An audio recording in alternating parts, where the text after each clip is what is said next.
I'm Courtney, and I am here with. Hi, I'm Renée Link. Do you want me to tell Um, more about myself?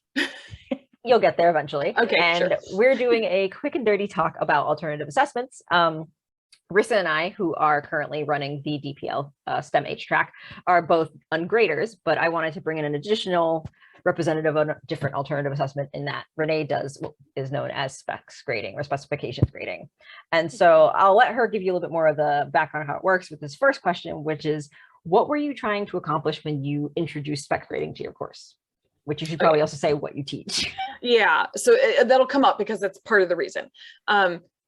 So the quick version of this is I teach gigantic classes. And so 4 digits enrollment is really normal for me, which is terrifying to most people. So my typical courses have over 1,000 students in them. I'm teaching organic chemistry lab courses. I teach all of the organic chemistry lab. It's pretty much just me as the sole instructor, and I'll have 30 plus grad student, often first year grad student TAs working with me. But I am the sole instructor of record for the course. I'm the course coordinator and the instructor, and I basically do like 5 people's jobs. So if you can imagine what grading looks like in a class like that, it's not trivial and it's not easy to figure out. So when I stepped into the class, teaching the class early in my career, I just kind of did what everybody did, which is like, you have to normalize across sections. And if you have different exam versions, which of course you do, because with 1,000 students, you have exams on different days, right? So you normalize across exam versions, normalize across TAs and sections. And I never liked the grading. I never could explain the grading easily. And I kept caring for other people. If you can't explain your grading system, it's clearly like bad. I'm like, yeah, but you aren't teaching 1,000 students. So like, please come show me a better way to do this. And then the crickets, because no one could ever tell me something better to do, because they're like, oh, yeah, I don't know. And so like one thing I will leave everybody with is if you're going to critique something, please come with a better option that is realistically workable. Yes, otherwise, please. maybe keep your mouth shut. That's my rule for criticism. If you're going to say it, you better have an answer. At least it doesn't have to be good, but it better be a suggestion. Right. And then don't get frustrated when I come back and tell you your answer is not going to work with 1,000 students and 70 sections of 35 TAs, because like complex logistics is what I do. And so trust me, if I had come up with a better way, I would have done a better way. Things I didn't like about the grading was like, it's competitive by nature. It had to be, because I had to normalize, which involves a mean and a standard deviation and then setting cutoffs. And I'd have TAs who just gave away points like candy, and the students weren't necessarily doing as well as they thought they were. So I had to adjust them down, which, they felt bad about, which is understandable, right? But at the same time, like, no, you're not all earning perfect scores. Like, this is not acceptable. So I never liked it, but I couldn't think of anything better until one day I had a conversation with a colleague who was telling me cool things he was doing in his nice little small upper level class and grad classes. And I was like, that's cute. I have 1,000 students. It's like, yeah, I don't know how you do that. And so then I just started looking, there's got to be a better way. And I came across specs grading. I was like, this works. This, I think I can make this work. And I have been able to make it work. By getting rid of all the normalizing and everything is almost everything, not everything, but almost everything in the class is pass, no pass. Like you either passed the assignment or you didn't. And if you didn't, you can try again, but with some limitations, because I do not have infinite time. My TAs do not have infinite time, because one of the things you always have to keep in mind in general, but especially with a class the size of mine, is what are the realistic limitations of the staff for this course? Like, we cannot spend all of our time doing this. We have other aspects, like my TAs are first year grad students. They're taking classes, they're joining research groups. They are limited to 20 hours a week of teaching, and that is it. Maximum. And you lose some of that just them being in the lab. So it's like, right. Really only get like 10. Yeah, because it's a lab course. When we're in person, it's they teach 2 lab sections, 4 hours each. So that's 8 hours right there just to physically being in the lab, an hour for TA meeting, an hour for office hours. Now we're down to 10 hours they have left. And that includes their prep time, answering emails, like, and grading, all of that. So making it, and they grade about 40 students. They have about 2 sections of 20 each. And again, they're first year grad students, so they're not always the best at time management, and they're getting thrown into grad school. So they're like, how do I do this grad school thing? And so it's not the best system, but it's the system I have, and I don't have a whole lot of ways to change it. So I got to work in the constraints that I have, right? Yeah. So like one of the things that was important for me was figuring out how to manage resubmissions. Like, yes, I want the students to be able to try again, but this cannot be unlimited, because nobody has time for that. And also, I don't know that that's good for the students either, Because if it's unlimited, they keep beating their head against something where it's like, maybe it's time to move on and try this again on a different assessment. Or what I find is they'll wait until like the end and then try to redo everything. And it's like, you should have mastered this like Yes. weeks ago. Not that it's too late for you to figure it out, but it's like that. If you don't have this, I think also because of what I teach builds, lab skills build on each other and the ability to analyze data builds over time. And so if you're still stuck on that first one and it's 10 weeks later, we have 10-week quarters and it's 10 weeks later, there's no way you did any of the ones after that. Like you were not going to get there. And so I think it can sometimes be harmful to students to actually allow unlimited things. So it's always balancing, like, how do we give them opportunities and give them ways to show that they're able to do it without also letting them dig a hole they can't get out of. You know what I mean? Yeah. Because I think sometimes it, especially in a big course where you can't have that individualized monitoring of students, it's very easy, if you're not careful, to allow students to get into a situation where they dig themselves into a hole that there is no escape from. And then the only alternative is like, they are not going to pass this class.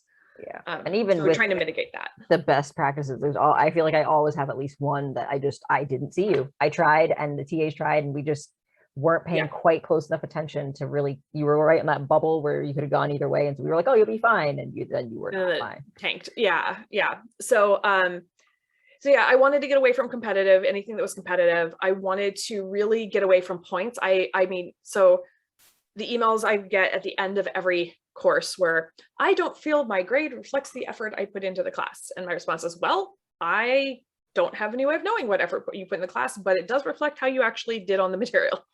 And so, I have mixed feelings about effort and grading effort. At the end of the day, I am teaching a fundamental science course and as part of a sequence, and it is a lab. So all the effort in the world isn't enough if you are not able to do specific things that you need to go on and be successful going forward. Yeah. On top of that, I'm teaching an organic lab. So if anybody who's chemist or listening to this, I'm working in the danger zone. Like literally, I am dealing with things that are flammable, things that are carcinogens, things that can knock you unconscious. Like I need you to be competent at specific things. Otherwise, you are a physical danger to yourself and others. Yes. And no amount of effort in the world makes up for that. Like I need you to be baseline competent. Otherwise, you are actually a danger. So I think one of the challenging things for me has always been like, how do you find that balance between like, yes, I want to encourage you to keep working at things and grow at things. And yes, it is important that we're not all starting from the same background and everything. But at the same time, I still need you to be able to be competent at specific things. Otherwise, I'm harming you by letting you go forward when you're not ready.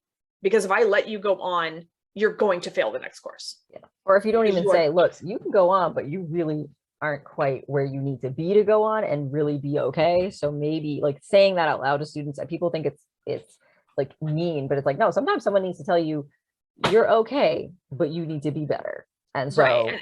And I think there's also the thing we need to consider of telling somebody they've met a certain threshold when they haven't, right? Yeah. Like, and it doesn't need to be mean or mean-spirited, but I think, sometimes we need to have realistic conversations about like, how are you doing with this? And it's not saying you can't improve, of course you can. But thinking about like, how do you have that conversation? And I have had students who've had, I think we see a lot more of students who devalue how they are doing, who are too hard on themselves. Yeah. And that's a concern I'm always trying to watch out for. But I do see some students who way overvalue how they're doing. I'm like, no, you do not know this. And that's not saying anything bad about you, but like, we need to go back and try to make sure you understand this because you do not know this. And this is, again, because these are part of a sequence of courses. If you do not know this, I let you go on, I am setting you up for failure in the future. And I don't want to set you up for failure. I don't want to feel responsible for having set you up to fail. Yeah. And do you find that because you do teach the whole sequence, you get to kind of see a student's progression over time? Oh, did absolutely. that have any impact on you deciding to do specs grading? Like you were like, I need to see better growth, or? It wasn't that I was trying to see better growth, but it's like, I could see like students were, I'm trying to not swear on the interview. They were not doing things to the full potential, right? So, like, when things were points based, they'd be like, well, that's enough points to get by, but they don't really know it. And that keeps showing up because later in the next course, I'm like, we literally did this like 3 weeks ago in the previous course, and you suddenly have no idea what it is. And it's because they skated by on partial credit and they never actually learned it. I still get some of that, but I think I'm getting less of it. Yeah, there's always somebody who will game you and you're like, I didn't see that, but okay. I can't, you're never gonna create a system that somebody can't game. That's not the goal. If that is your goal, you will always fail. It's more like, how do you just make the best system you can with what you're working with? And like, one of the things I have is like, I actually have a must pass exam at the end of the class, and it's multiple choice open book. It's not meant to be, and it's like fundamentals. Like, these are fundamental things about lab techniques, about straightforward data analysis, like things you need to know. And we're going to use a lot of this in the next course.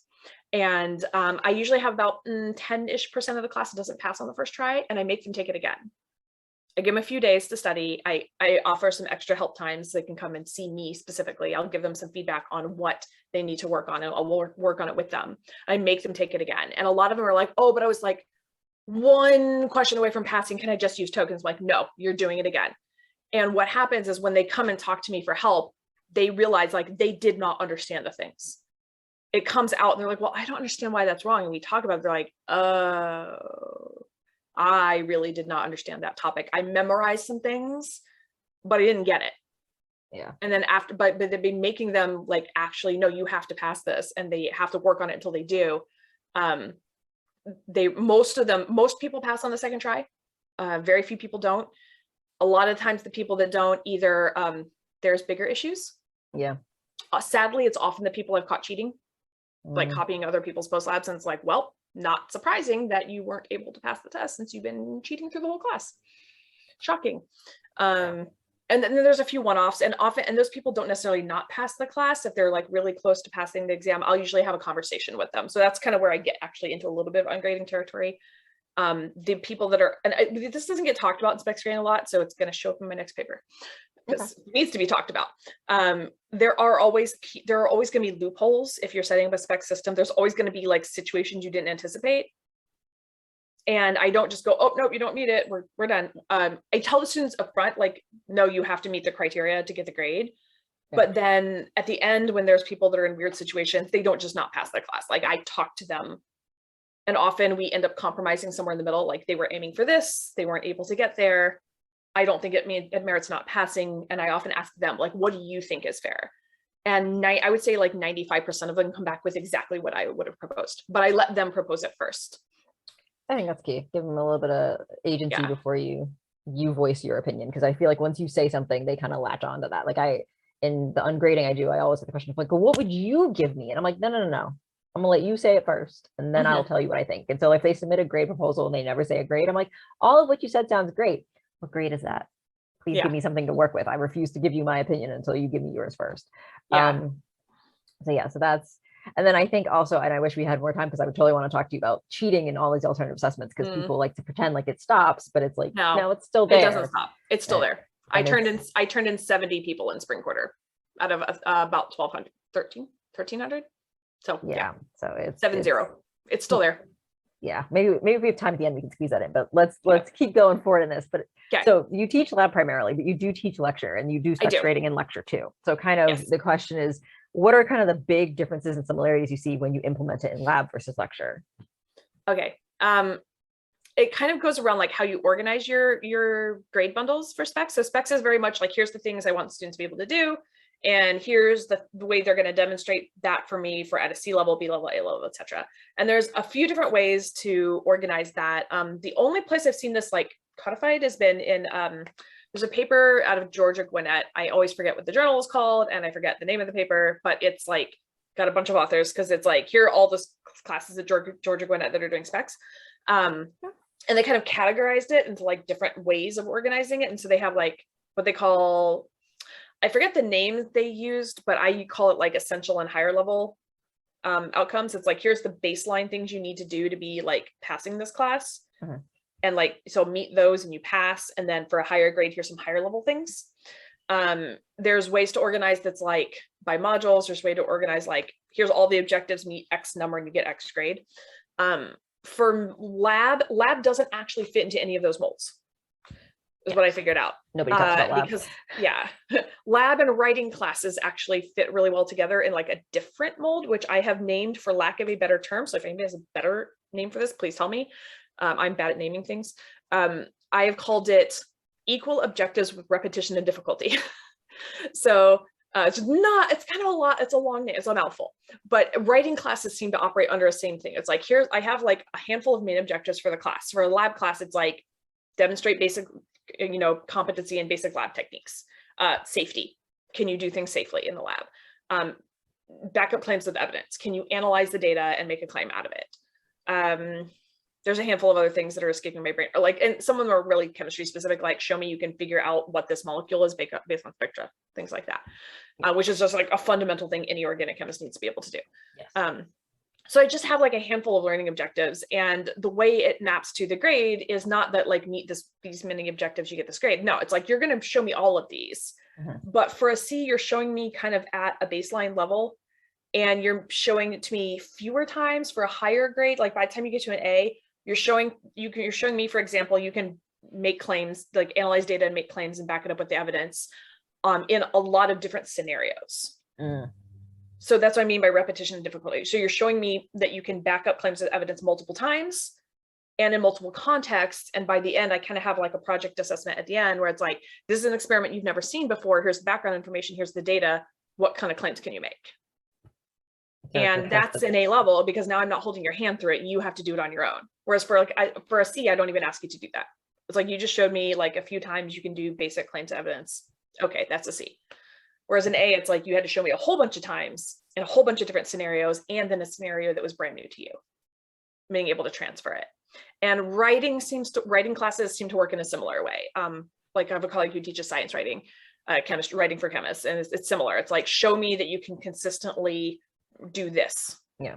In different, like you can consistently organize your thoughts here. Like you can consistently use reasonably decent grammar. Doesn't have to be perfect, but you can to convey the ideas.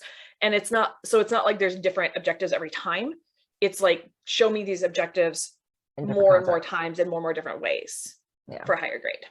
Which is whereas my lecture class, so the lecture class, because I'm teaching the first lecture in the organic sequence, it's very much, here's the essential things you need to get by going forward, and then here's the higher level things for the higher grades. So like they're organized completely differently.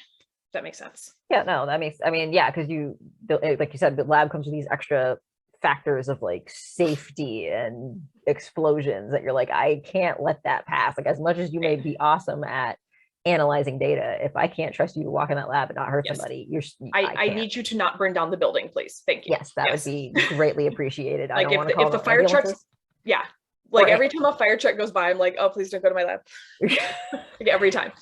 And the other thing is, like with when you're dealing with lab and experiments, you don't have new objectives for every experiment most of the time, unless you're bringing in a new technique, right? That you may have one new thing there, but most of the time it's like, show me you can do the thing, show me you can collect data, show me you can tell me what the data, you can explain your data. Like it's the same thing over and over again. Yeah. Whereas lecture is much more content driven. Like, so labs and writing classes are more process driven. Does that make sense? Yeah. And then lecture is much more content driven, typically, at least at the level that I'm teaching and the types of courses I'm teaching. That may not be true in other classes, but for us, I think it is.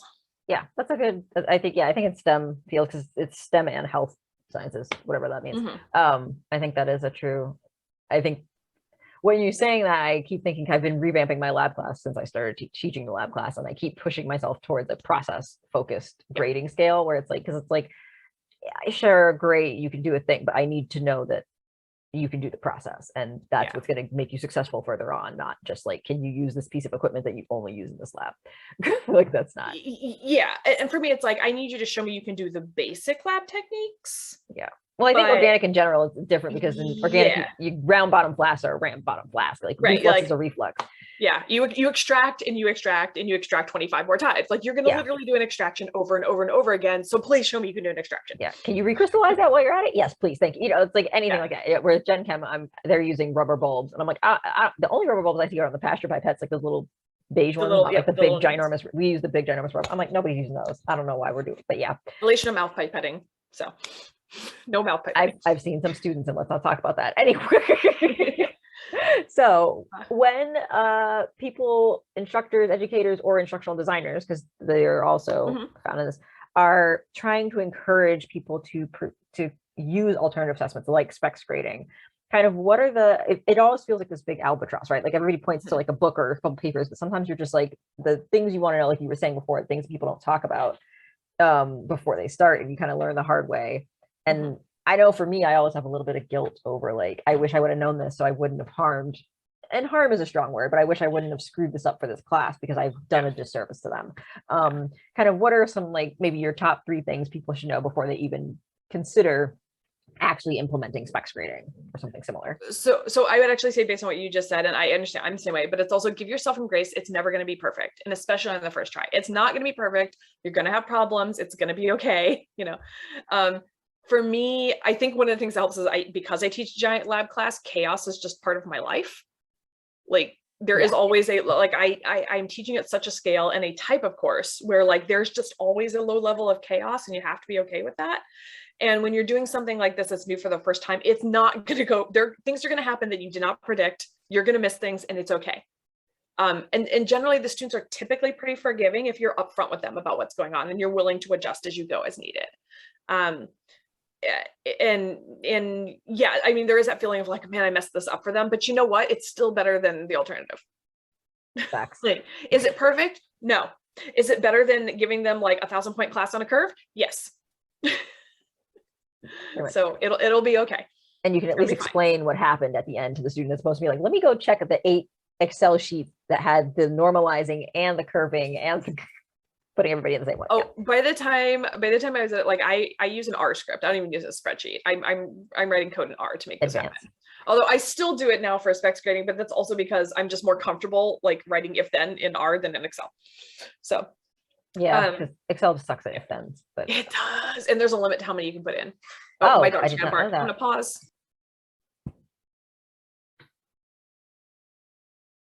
Okay. All right, so we're back from pausing for barking dog situation.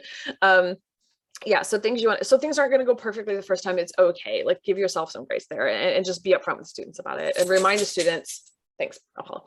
Remind the students that you're not like you're doing this because you're trying to help them, not because. And you will always have people who complain. You're never going to make everybody happy. Somebody's always going to think it's the worst thing ever. Most people will come along with it. You're going to have to repeatedly explain what you're doing because it doesn't get through the first time. You have to keep talking about it, keep explaining it. Especially for specs, they're freaked out by the no partial credit. No partial credit, no curve, like terrifies science students, especially pre-med students. So, and which most of mine are. So reminding them, it's like, yes, there's no partial credit, but you get to try again. And one of the things I learned after my first round was thinking about language you use there. So they will say, I failed this, and I correct them. I said, no, you didn't pass it yet. You have not failed it. You just need to try again. The other thing I do to help normalize that is I tell them how many things I have to try again. Like I've told my students, if I ever get publish as is for a publication, I'm just going to retire immediately. You've peaked. Like, because that's it. Like go out on top. We're done. I'm like, that's it. It's never going to get any better. And like, they don't know this. They think like everything we submit is magically done. I'm talking like, yeah, I've been rejected for every grant I've ever applied for. You know, I have to go through multiple rounds of review your papers. And one of the things I actually did is I normalized the feelings that come with that. Okay. So I actually told students my process of dealing with peer review for publication, which is step 1, rage. Yes, I always start at rage. How dare you criticize my work? You clearly don't know what you're talking about. No, did you even read this? Right. Mm-hmm. And the students laughed. I'm like, but you feel the same way, don't you? They're like, yeah. I'm like, yeah. And so I walk away. It's like, I don't even touch it the day I get it. I rage about it. I complain about it to everybody who will listen to me. And then I don't touch it. And then I come back like a day or two later and I look at it. I'm like, okay, so maybe you have some valid points here. I could clarify this language a little bit so you understand what I'm trying to say. Yeah, I thought this was clear, but 2 out of the 3 of you disagreed. So even if I think it's clear, I'm not helping the readers if I don't fix that. So let me fix that, you know. and it's like, you know, you come around to it, and by the end you have something most of the time that's better, right? Like excluding the, like, people are trying to get you to cite them and whatever, like excluding those weird issues with reviewers, most of the time for most reviews you end up with a better paper at the end, right? Yeah. And so that's like normalize that with students, but like students think that we are all perfect. Like we all have 4.0 GPAs. None of us have ever failed any, right? None of us have ever failed anything. Everything we do is magically accepted and wonderful. And like, I fail on a regular basis. And so normalizing that for them and telling them what it's like. And so it's like, yes. So like, if I submit a paper and it comes back like revisions and I don't revise it, there's no partial credit. Like I don't get partial credit for that. I have to fix it until it's good enough. We'll publish your intro. And it's like, no, that's not how it works. Yeah. And so and this is what's going to happen. You're like going to go into a job where you're not, you know, for most of you, you're going to be at least leading some part of a project, and your piece has to be good. You don't get partial credit. Yeah. You're going to give something to your boss and they're going to be like, yeah, you need to fix this. Like there's no partial credit. Like you have to fix it and turn it and try again. And that's okay. And for a lot of them, initially it's scary, but I get a lot of really positive feedback at the end. They're like, you know what? Yes, this is good. Like, it's okay to try again. It's okay to not get it on the first time. I just get so much feedback from students who are just like, this is really helpful to learn that it's okay to mess up and try again. Because I don't think they hear that a lot. No. You always get the, I wish my other teachers would give me that same opportunity all to the mess up time and try again. All the time. All the time. And I've thrown this one at colleagues too, very rarely, but every once in a while I get a colleague who's like, well, in the real world, I'm like, oh, please tell me about the last paper you were not allowed to resubmit. Or tell me, I mean, yes, maybe occasionally there are things like that, but most of the time you didn't get the grant on the first try, you try on the next round. Right. Yeah. And like, don't tell me how everything is one and done for you, because it's not. And I know it's not, right? So like, you know, like, why are you holding the students to ridiculous standards? Yes, we have to work within the time constraints of the course. Yes. But ultimately, why does it matter to you whether they learned it right now or they learned it by the end? The point is they learned it. Yes. Yes. So much that, all of that. Like, why do you care how many tries it takes them? It should not matter. Only matters that they got there by the end. Yeah, that's the thing. It's like, it'd be one thing if it's like the end is a week from now, like a firm hard end is a week from now, but it's like they have an entire quarter or semester or trimester or whatever. It's like, give them that time, like and let them engage in that process of getting better, as opposed to just waiting until I hate the big project at the end where there's no like check-ins in the middle. So they just submit something like, I hope this is right, and it's like that's not great. But yeah, I don't know. Other things on logistics is so it is work to build. And also I've been helping, I've been running a help design and run a faculty cohort across 3 universities who are people of STEM people who are doing transitioning to some level of spec, some are full, some are partial, but somewhere in between. And what I've discovered is every time you do this, you go into an existential crisis about your class. So you're going to start going like, what am I even teaching? What even matters?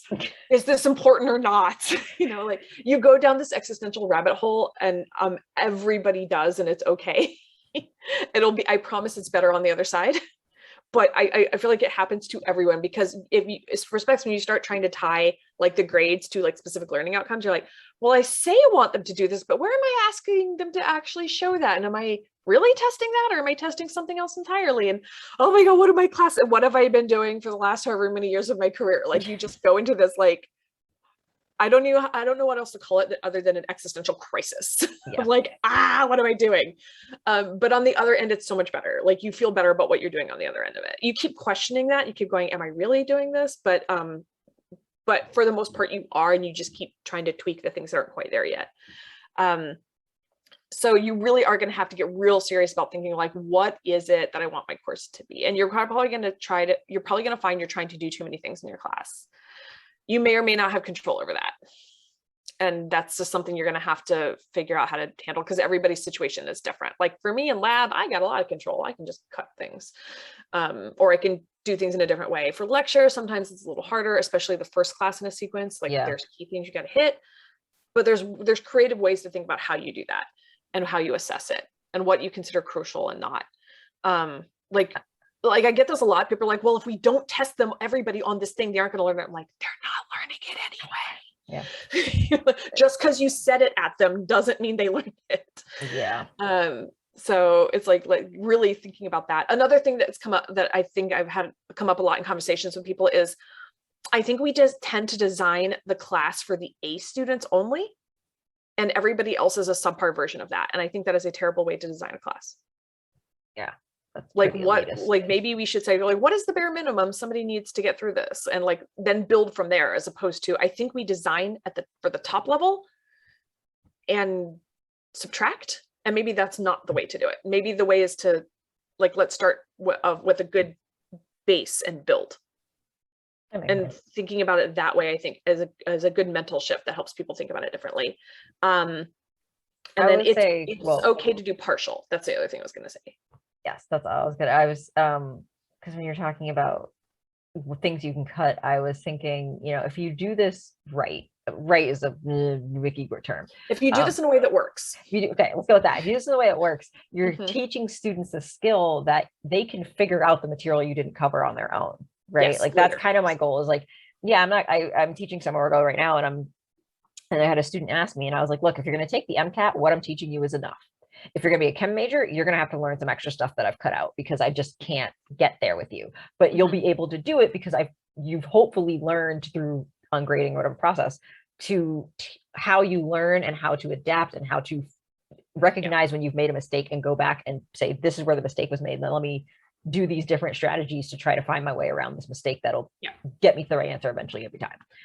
So that's kind of where I find my piece in that I'm cutting stuff. It's like I'm teaching them a better skill that will get them that stuff later.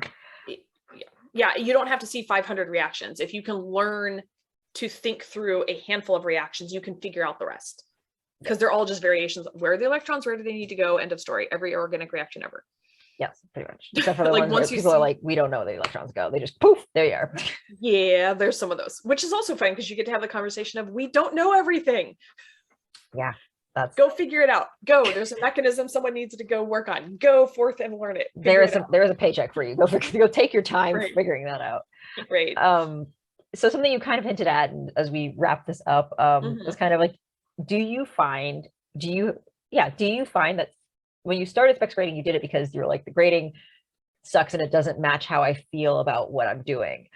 But if you take it from the student perspective, do you feel like it's helping students? Like, do you have any, I guess more in-depth thoughts on how it's impacting students? Yeah, so I've been seeing letter grades go up. And cheating, and just squeeze that in. Yeah. I'll go to a couple of things. So I've seen letter grades go up, which I'm fine with, because people ask me that all the time. We're about grade inflation. I'm like, actually worry about grade deflation, because I'm not sure. I don't know how valid my previous grades were, honestly, because I forced a curve. And that makes a lot of assumptions. Like, ask any statistician, you're making some assumptions about a normal distribution, which may or may not be valid. Humans are not normally distributed in a lot of ways, especially in a course, especially like every section is different. Right. And so, there's a lot of assumptions being made there. And so I don't know how I feel about those prior year grades. At least in this case, I can point to a grade and say, here's what they did to earn it. We can have disagreements on whether or not you feel that was enough, but that's always going to be true in any grading, because it's subjective. As much as we want to pretend it's objective, it's not.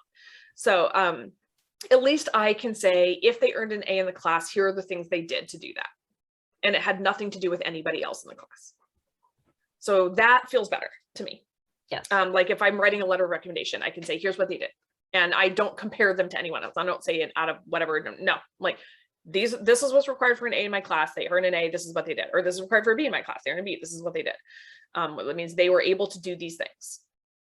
And that feels better. But I also think there's, like, I get unsolicited comments from students. I get students contacting me and saying, like, I didn't feel stupid. Because even though it took me multiple tries sometimes to pass things, I was able to do it. And I realized I can do it. Sometimes it just takes me longer than other people, and that's okay. And so I think there's an impact here that I don't know how to capture, and I don't know how to assess or quantitate or even qualitate. I don't know if it's qualitative word. Anyway, I don't know how to capture this information. I'm working on that. I'm trying to figure that out, but like there's something happening. And I think it has a bigger impact on the students who are often told explicitly or implicitly that they don't belong here. And that I think is a really, really big deal. And I didn't go in with that intention. I was just trying to make my grading not suck. Right. In retrospect, I wish I would have gone in with that intention. I would have felt like, yeah, but the fact that that's happening means I'm doing something that matters, and I'm doing something that makes a difference. And I don't know. I get these comments more from women identifying students. I don't, I'm going to use a binary because I don't know, but like it's mainly women students who are telling me these things. And I don't know if that's just because they're comfortable talking to me, but I'm getting it a lot from students who are telling me they feel like in other classes, they feel like they aren't supposed to be here. And not necessarily anybody's telling them that, but they're like, I don't learn it as fast as somebody else. The subtle signals, yeah, the little things. And the fact that I'm normalizing, it's okay to try again. It's okay if you don't get it the first time. It's okay. Like lots of us don't get things the first time. It's okay. Like trying to take away that idea of like every scientist is some like genius who just gets everything immediately on the first try. I'm like, let me introduce you to PChem. Let's not talk about that. Right. And just like demystifying that and letting them see our own failures and the fact that like, yeah, we all fail all the time. Welcome. It's okay. But like you said, you still run into cheating. Cheating still happens. Cheating still happens, yes. And the cheating is, I'm holding students to high standards. They're offered a lot of help, but they don't always take advantage of it. They don't always use the help. And sometimes it's exterior forces. So sometimes it's time limitations, even though I have 35 kids and there are over 40 hours of help available in this course. You can't tell me you could not go to anybody. Like there's 40 hours a week and it's not all like 8 to 5. I routinely have office hours at like 7 p.m. because I'm nocturnal and I don't mind having stuff at 7 p.m. So, and then people don't come and then they cheat and they're like, well, I didn't know how to do it. Like I have literally never seen you before. Yeah. I would have helped you with this. Or it's like, well, these things were happening and I ran out of time. So I just did it. And like, I have said over and over, like you have tokens that you can use for late passes, no excuses. No excuse required. But I've also said, if something is going on, please tell me. You don't need to tell me what it is. I don't need to know. If you want me to know, that's fine, but you don't need to tell me. Just tell me like something's up, can you help me figure out how to get through this class? And the answer is yes, I will help you. Like, let's talk. Let's figure out what we can do to help you get through. Within reason, because I'm not. Yes, within reason. Like we have some limitations here, but we talk about it. And also that's also a chance for me to say, hey, you know what? Like maybe you need to talk to the campus social worker or like, maybe we need to talk about I have had students where it's like, you know what? A medical withdrawal for this quarter might be a reasonable choice. That's not a failure. That's called taking care of yourself. Yes. You can't learn if you're not in a good headspace. I keep telling my students that. I'm like, you can't. It doesn't matter if you try to push through. There's no pushing through. Your brain's just gonna go, yeah, that's cute. Yeah, it's kind of like you don't walk off a broken leg, right? Like there's no walking off a broken leg, you need to cast. And so like having those conversations I think are really important. But again, in a class this big, I can't find everybody who needs it if they aren't willing to come to me. And so I try to make myself as available as possible. Also, sometimes they come through the TAs and I try to work with them, but inevitably there are people who just find someone who did the class previously and posted all of their work on Coursera or Chegg, and then they copy it and then think they're rewording it well enough that I won't notice, and we do. I know there's a lot of like things like, oh, Turnitin is evil. It's like, well, without Turnitin, everybody in my class could easily be copying and I would never know. And so like it might be an evil, but in my case, it's a necessary evil because I don't know how to do this any other way.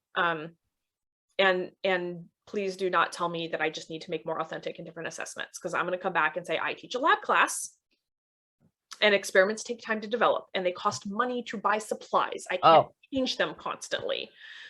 I got a whole diatribe about the whole, like, did you think about what happens when you change this in a lab class and the other people it impacts from like the stock room and the TA, like everybody's got to relearn. It's not just me being like, I've changed this, let's go. It's like, no, that's like 12 people that get impacted by this one decision. Right. So yeah, you change one thing, it's like I have to write a new handout, I have to test the procedures, I have to like order new equipment, I have to order new chemicals that cost money, and we order in bulk.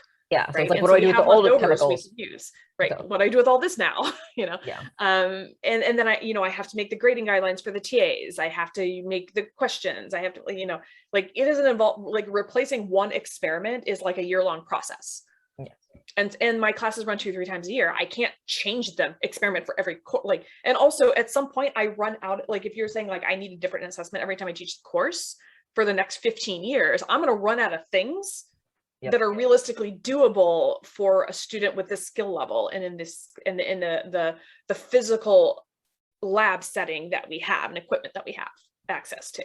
Like there is a finite limit on the reactions you can do safely with undergrads, right? Yeah. So it's like at that scale, when you're not standing next to them like with a fire extinguisher, like both exactly. fire extinguishers, one that's for certain chemicals and one for the others. You have the dual fire extinguishers, like just in case. Yeah, right. No pressure. Your A class, your B class, and your D class. Like, okay, is it metal or non-metal?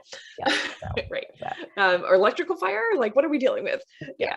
So I get that. Like, I know that is a common thing that comes up, and I see that coming most from humanities people. And I'm going, you have no idea what you're talking about in STEM fields. Like there's especially in a lab course, like there is a limit. Like you can write different essay prompts all day long. There's a limit to the number of things I can ask about recrystallization. Like at some point I'm running out of recrystallization questions. Yeah. Like it's a very fundamental technique, but at the level that they understand it, like there's a limit to what I can come up with. Yeah. Right.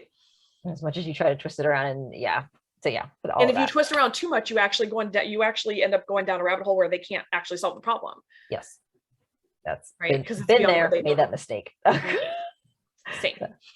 Good. Well, awesome. Well, thank you so much for your time, Renee. As always, it's lovely speaking to you. And I found the paper you were talking about. So when I put this up, I will put the link to the Georgia Gwinnett paper. Yes. It's got like 12 authors. It's a weird. There's even more. Yeah. There's like a huge list of authors. Okay. Maybe it's not this one, but it looks like it might be this one. Yeah. So yeah, we'll see. But yeah, so thank you so much. And I will give, I don't know, you did DPL before, so we'll maybe I did last year. You're on Twitter too, so I'll put all that in there. It's like, but all right. In that case, thank you so much. You're welcome.